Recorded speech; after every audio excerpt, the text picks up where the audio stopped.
The 47 Ronin Verses. A Daimyo's Army, the most legendary revenge in history. Imagine 47 men, bound by honor, taking on insurmountable odds to restore their master's legacy. This is the story of the 47 Ronin, an unforgettable tale of loyalty, strategy, and ultimate sacrifice that shaped Japan's history forever. Stay with us as we unravel one of the most legendary acts of revenge in human history. In the early 18th century, Japan's Tokugawa shogunate presided over a peaceful but strictly controlled society. Daimyo, or feudal lords, were bound by rigid laws to maintain order and loyalty to the shogunate. Among these lords was Asano Naganori, a young and principled daimyo of the Ako domain. His reputation as an honorable leader was admired by many, but his moral fortitude would ultimately lead to his downfall. At the shogunate's court in Edo, modern-day Tokyo, Asano was tasked with hosting an official event alongside another daimyo, Kira Yoshinaka. Kira, an influential and arrogant court official, was known for demanding bribes and gifts from those seeking his favor. Asano's refusal to participate in this corrupt custom quickly made him a target of Kira's disdain. Tensions between the two escalated, with Kira publicly insulting Asano on multiple occasions. These provocations tested Asano's patience until, on one fateful day, Kira's insults pushed him too far. In a moment of rage, Asano unsheathed his sword and attacked Kira within the walls of Edo Castle. Though Kira sustained only minor injuries, Asano's actions violated the strict prohibition against violence in the shogunate's palace. The punishment was swift and severe. Asano was ordered to commit seppuku, a ritual suicide to preserve his honor, and his lands were confiscated. This judgment left Asano's samurai, his loyal retainers, masterless and dishonored, turning them into Ronin.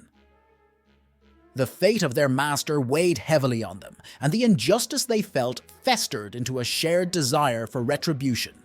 However, vengeance would not be simple. The shogunate's laws forbade retaliation, and Kira remained well protected within his heavily guarded estate. The Ronin's journey for justice would demand immense patience, strategy, and sacrifices. The 47 Ronin, led by the wise and determined Oishi Kuranosuke, gathered to make a solemn vow. They would avenge their master's death, no matter the cost. Oishi, a seasoned samurai, knew the risks they faced. Retaliating against Kira meant defying the shogunate's authority, an act punishable by death. However, for Oishi and his men, restoring their master's honor was worth any price. Oishi's strategy hinged on deception. To avoid suspicion, the Ronin disbanded and went their separate ways. Each man assumed a new identity, blending into the fabric of everyday life. Some took on humble trades as merchants or farmers, while others lived as laborers. Oishi himself adopted the guise of a broken man, frequenting taverns and brothels to create the illusion that he had abandoned all thoughts of revenge. This ruse was essential to their plan. Kira, ever cautious, had fortified his estate and employed spies to monitor any potential threats. By portraying themselves as scattered and defeated, the Ronin lured Kira into a false sense of security. Over time, his vigilance waned and his defenses grew lax. Behind the scenes, the Ronin remained in contact, carefully plotting their strike. They studied the layout of Kira's mansion, the schedules of his guards, and the routines of his household. Every detail was meticulously analyzed to ensure their success. The Ronin's patience and discipline were tested as months turned into a year, but their resolve never wavered.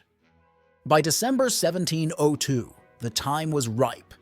The Ronin reunited in secret, armed themselves with swords and armor, and swore their final oaths of loyalty. Their plan was set.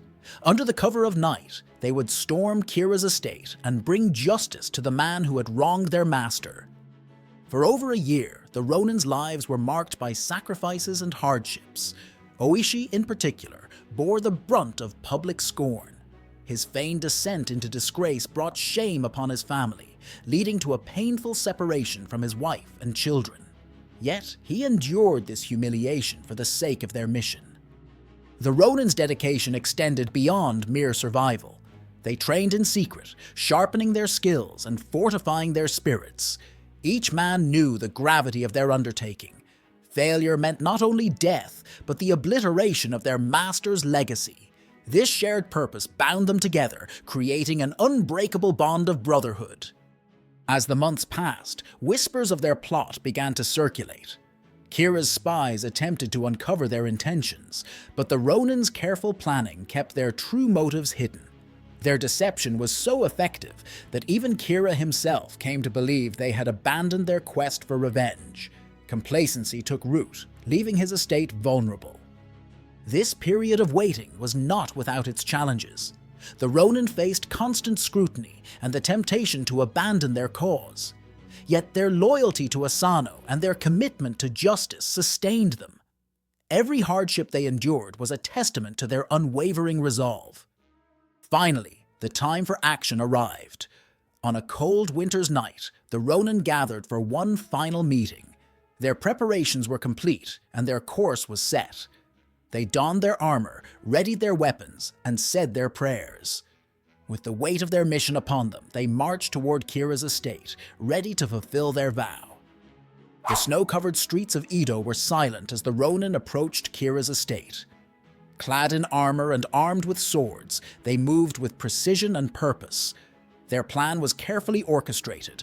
One group would attack the front gates, drawing attention, while another would scale the walls and infiltrate from the rear. Their goal was clear: to find Kira and deliver justice. As the attack commenced, the Ronin's discipline became evident. They overpowered Kira's guards with calculated efficiency, their training and preparation paying off. Despite the chaos, they maintained strict control, ensuring that none of Kira's household members were harmed unnecessarily. The battle was fierce, but the Ronin's resolve never wavered. Amid the turmoil, Kira attempted to escape. He fled to a hidden chamber within his estate, hoping to evade his pursuers. However, the Ronin's meticulous planning proved superior. They discovered his hiding place and dragged him out to face the consequences of his actions. In a solemn moment, the Ronin offered Kira the opportunity to die with honor by committing seppuku. True to his cowardly nature, Kira refused. With no other option, the Ronin carried out their mission, ending his life swiftly and decisively. The act was both a culmination of their year-long struggle and a fulfillment of their vow to their master. After the battle, the Ronin gathered Kira's severed head and began their march to Sengoku Temple, where Lord Asano was buried. The journey was long and arduous, but their spirits remained high. They had succeeded in avenging their master, restoring his honor and their own. News of the Ronin's actions spread quickly, sparking widespread admiration and debate. Some viewed them as heroes, embodying the samurai code of Bushido and demonstrating unwavering loyalty. Others criticized their defiance of the shogunate's laws, labeling them as criminals. Regardless of perspective, the 47 Ronin had captured the imagination of the nation. The shogunate faced a difficult decision. The Ronin had violated the law by exacting revenge, but their actions were deeply rooted in the principles of honor and duty. After much deliberation, the shogunate issued its verdict. The Ronin would be allowed to die as samurai. They were ordered to commit seppuku, a death that preserved their honor and ensured their story would be remembered. On February 4th, 1703, the 47 Ronin gathered for the last time. In a solemn ceremony, each man took his own life, following the same code that had guided them throughout their journey. Their graves were placed beside Lord Asano's at Sengoku Temple, creating a sacred site that would become a symbol of loyalty and sacrifice. The legacy of the 47 Ronin endures to this day. Their story has been immortalized in countless books, plays, and films, inspiring generations with its themes of loyalty, perseverance, and justice. The Ronin's actions, though controversial, remain a powerful reminder of the strength of conviction and the enduring impact of honor. The tale of the 47 Ronin continues to resonate, transcending cultural and historical boundaries. In Japan, their graves at Sengoku-ji Temple are visited by thousands of people each year, a testament to the enduring fascination with their story. The Ronin's deeds have become a cornerstone of Japanese culture, symbolizing the values of loyalty, sacrifice, and the pursuit of justice. Beyond Japan, the story has captivated audiences worldwide. It has been adapted into numerous films and literary works, each retelling emphasizing different aspects of their journey. Some focus on the Ronin's unwavering determination, while others explore the moral dilemmas they faced. Regardless of interpretation, the story's core message remains universal. True honor lies in standing by one's principles, even in the face of insurmountable odds. The 47 Ronin's legacy also serves as a source of inspiration for those seeking to navigate challenges in their own lives. Their unity, discipline, and resilience demonstrate the power of collective effort and shared purpose. In a world often marked by division, their story reminds us of the strength that comes from working together toward a common goal. As we reflect on their tale, we are reminded that the actions of a few can leave an indelible mark on history.